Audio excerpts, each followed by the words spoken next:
استاد، مشہور لڑائیوں کے بارے میں بتاؤ۔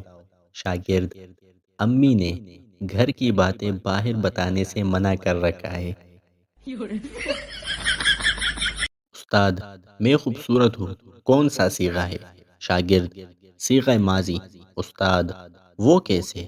شاگرد: اس لیے کہ اب آپ کی خوبصورتی کا زمانہ گزر چکا ہے۔ اسکول میں ایک بچے کی سمجھ میں نہیں آ رہا تھا کہ وہ چھٹی کے لیے کیا عذر پیش کرے۔ بہرحال اس نے استاد سے کہا، جناب، میرے دادا کی شادی ہے، اس لیے میں کل نہ آ سکوں گا۔ استاد: وہ اس عمر میں شادی کر رہے ہیں؟ بچے نے معصومیت سے کہا، جناب، وہ تو اب بھی نہیں کرتے، یہ تو ہم زبردستی کروا رہے ہیں۔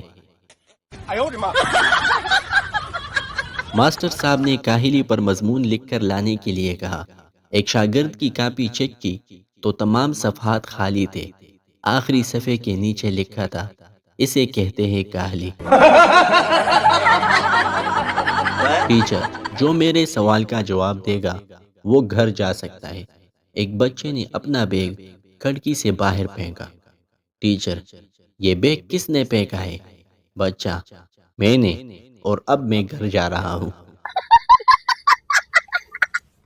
ٹیچر: انسان وہ ہے جو دوسروں کے کام آئے۔ اسٹوڈنٹ: لیکن امتحان کے وقت نہ تو آپ خود انسان بنتی ہیں اور نہ ہمیں بننے دیتی ہے۔ ٹیچر: ان دو جملوں میں فرق کرو۔ اس نے خودکشی کی، اس کو خودکشی کرنی پڑی۔ بچہ: پہلا بے روزگار تھا، دوسرا شادی شدہ۔ ٹیچر: تمہارے ابو کتنے سال کے ہیں؟ اسٹوڈنٹ: سر، جتنے سال کا میں ہوں۔ ٹیچر: وہ کیسے؟ اسٹوڈنٹ: جس دن میں پیدا ہوا اسی دن تو وہ ابو بنے۔ That's the funniest thing I've ever seen in my life.